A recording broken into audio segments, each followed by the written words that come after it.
Hello, tonight I'm going to be reading The Sneetches by Dr Seuss. Are you sitting comfortably?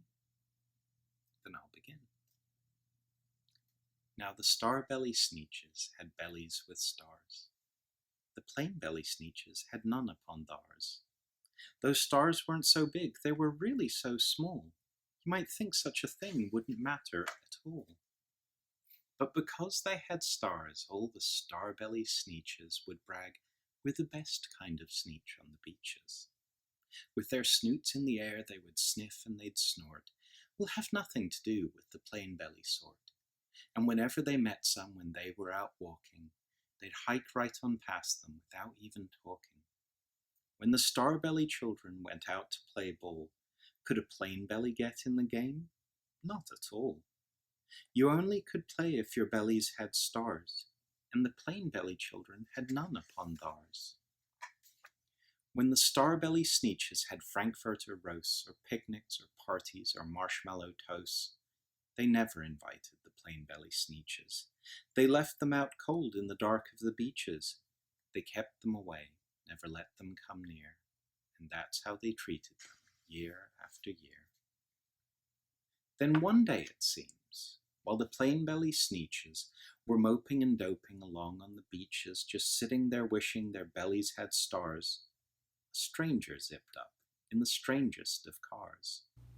"My friends," he announced in a voice clear and keen, "my name is Sylvester McMonkey McBean, and I've heard of your troubles. I've heard you're unhappy.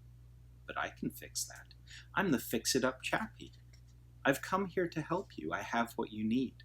And my prices are low, and I work at great speed. And my work is 100% guaranteed." Then quickly Sylvester McMonkey McBean put together a very peculiar machine. And he said, "You want stars like a star-belly Sneetch? My friends, you can have them for $3 each.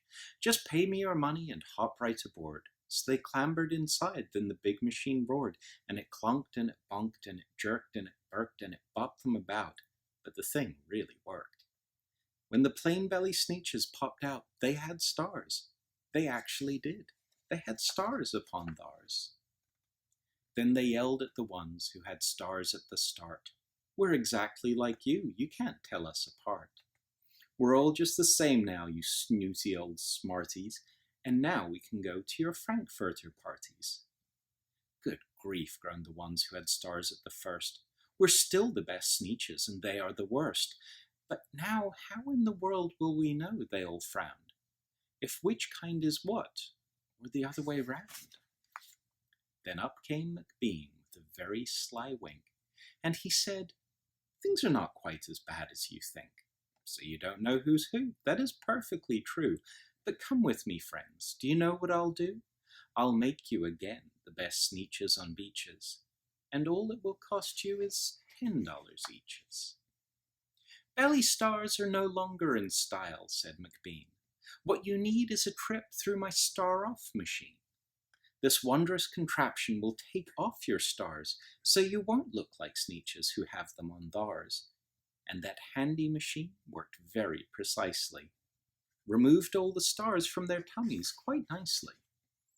Then with snoots in the air they paraded about, and they opened their beaks and they let out a shout. "We know who is who, now there isn't a doubt. The best kind of Sneetches are Sneetches without." Then of course those with stars all got frightfully mad. To be wearing a star now was frightfully bad. Then of course old Sylvester McMonkey McBean invited them into his star-off machine. Then, of course, from then on, you can probably guess, things really got into a horrible mess. All the rest of that day on those wild screaming beaches, the fix-it-up chappie kept fixing up Sneetches. Off again, on again, in again, out again. Through the machines they raced round and about again, changing their stars every minute or two. They kept paying money, they kept running through, until neither the plain nor the star-bellies knew whether this one was that one, or that one was this one, or which one was what one, or what one was who. Then when every last cent of their money was spent, the fix-it-up chappie packed up and he went. And he laughed as he drove in his car up the beach. They never will learn. No, you can't teach a Sneetch. But McBean was quite wrong. I'm quite happy to say that the Sneetches got really quite smart on that day. The day they decided that Sneetches are Sneetches, and no kind of Sneetch is the best on the beaches. That day all the Sneetches forgot about stars, and whether they had one or not upon theirs. I hope you enjoyed that. I look forward to reading you more soon.